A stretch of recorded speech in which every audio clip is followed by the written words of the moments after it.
ചില ആളുകൾ പറയും, ഞാൻ അള്ളാഹുവിന്റെ അബ്ദാകുന്നത് കൊണ്ട് എൻ്റെ നേട്ടം എന്താണ്? അനേകം നേട്ടങ്ങളുണ്ട്.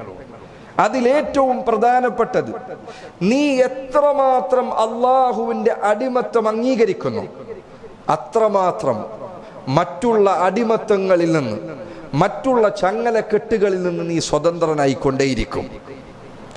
അത് ഇബാദത്തിന്റെ ഏറ്റവും വലിയ പ്രത്യേകതയാണ്. വിശുദ്ധ ഖുർആനിൽ അല്ലാഹു പറഞ്ഞില്ലേ, ഇന്ന ഇബാദി ലൈസ ലക അലൈഹിം സുൽത്താനുൻ ഇല്ലാ മൻ ഇത്തബഅക മിനൽ ഗാവീൻ. പിശാചിനോട് അല്ലാഹു പറഞ്ഞ കാര്യമാണ്, ഇന്ന ഇബാദി, എൻ്റെ ഇബാദുകൾ, എനിക്ക് ഇബാദത്ത് ചെയ്യുന്ന എൻ്റെ അടിമകൾ, ലൈസ ലക അലൈഹിം സുൽത്താൻ, ശൈത്താൻ നിനക്ക് അവരുടെ മേൽ യാതൊരു അധികാരവുമില്ല. കണ്ടില്ലേ, പിശാച് അവന്റെ അധികാരം നിന്റെ മുകളിൽ നിന്ന് എടുത്തു നീക്കപ്പെടണോ, അവന്റെ സ്വാധീനത്തിൽ നിന്ന് നിനക്ക് രക്ഷപ്പെടണമോ, നീ റബ്ബിന്റെ അടിമയാവുക, അള്ളാഹുവിന്റെ അബ്ദാവുക. ആ അബ്ദാകുന്നതിലാണ് എല്ലാ സ്വാതന്ത്ര്യവും ഉള്ളത്. റബ്ബിനെ അനുസരിക്കുന്നതിനനുസരിച്ച് നീ സ്വതന്ത്രനാണ്, അള്ളാഹുവിനെ ധിക്കരിക്കുന്നതിനനുസരിച്ച് നീ അടിമയാണ്, സർവ്വതിന്റെയും അടിമയാണ്.